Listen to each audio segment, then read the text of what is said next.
Hey guys, what's up? Welcome back to our channel. One can only imagine the amount of transactions that are made daily at the gold and silver pawn shop, with some deals sealed at 6 digits and some incurring irretrievable losses due to scamming.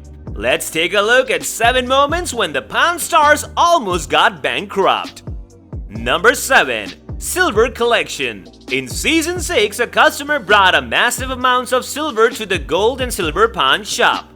The old man was excited to get his hands on it, but Rick was not going to pass 3,000 ounces of silver without rigorous checking. After checking the dimes, quarters and bars carefully, Rick drilled through the 75 kg bar to authenticate it. It was a lucky day for the owner as the deal was made at $111,000, whereas he had bought it for way lesser years ago. Today the price of silver has tanked, so this lucky buyer definitely made a huge profit. Number 6. Loss at auctions. Auctions are still a great way for pawn businessmen to redeem their losses, but sometimes they do more harm than good.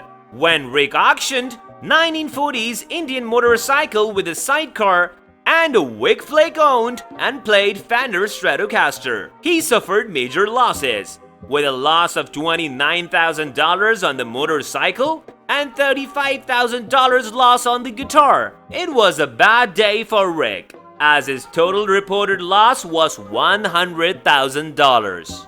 Number 5. Shoeless Joe Jackson. With sports collectors would get their hands on any sports memorabilia, so pawn shops don't miss out on any rarity when customers walk in. But in Season 6, Rick's deal was going to be an ill-fated one, as he did not call an expert on the Shoeless Joe Jackson signed book, postulating that it was the rarest boat signature to date because Jackson was illiterate. Rick made the deal for $13,000. Rick faced a serious loss when 2 experts later authenticated that the sign was forged, and that too very poorly.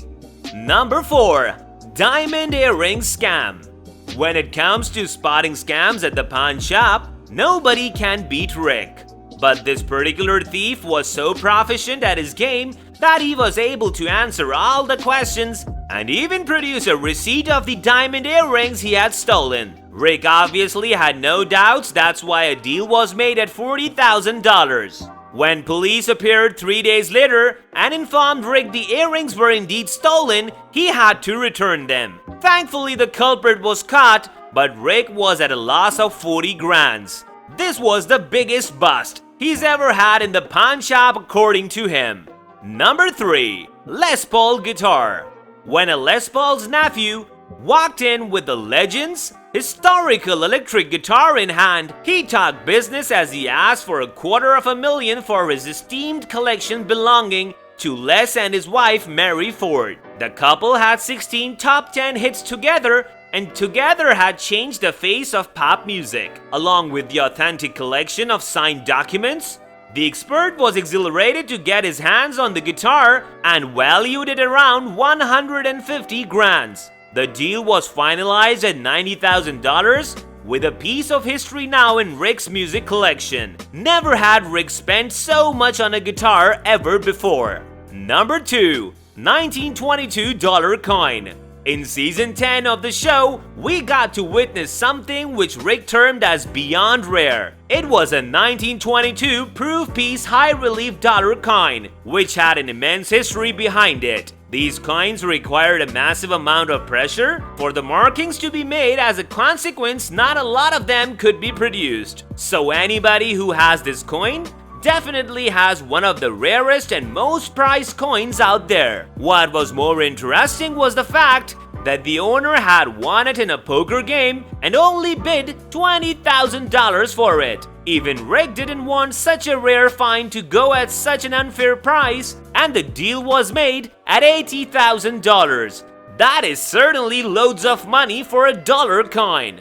Hey, hold up! Before we move on, just do us a favor and subscribe to the channel. Also, don't forget to hit the bell icon so that you don't miss out on any of our videos. Alright, let's get back to the video. Number 1.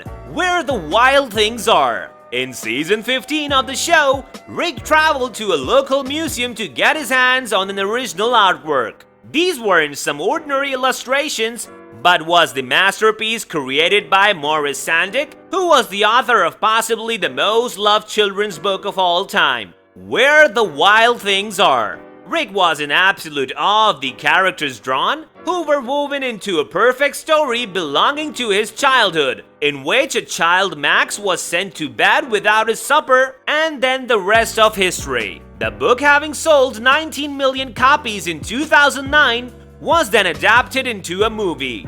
The owner, who termed this collection priceless, valued it at $375,000. After a lot of negotiation, the deal was sealed at $250,000, which was the most expensive deal ever to be made in the show till that date. So which deal made your jaw drop? Comment down below. This brings us to the end of our video. Hope you guys enjoyed it. Well, if you did, then like this video. We will be seeing you guys soon in another video. Until then, take care and goodbye.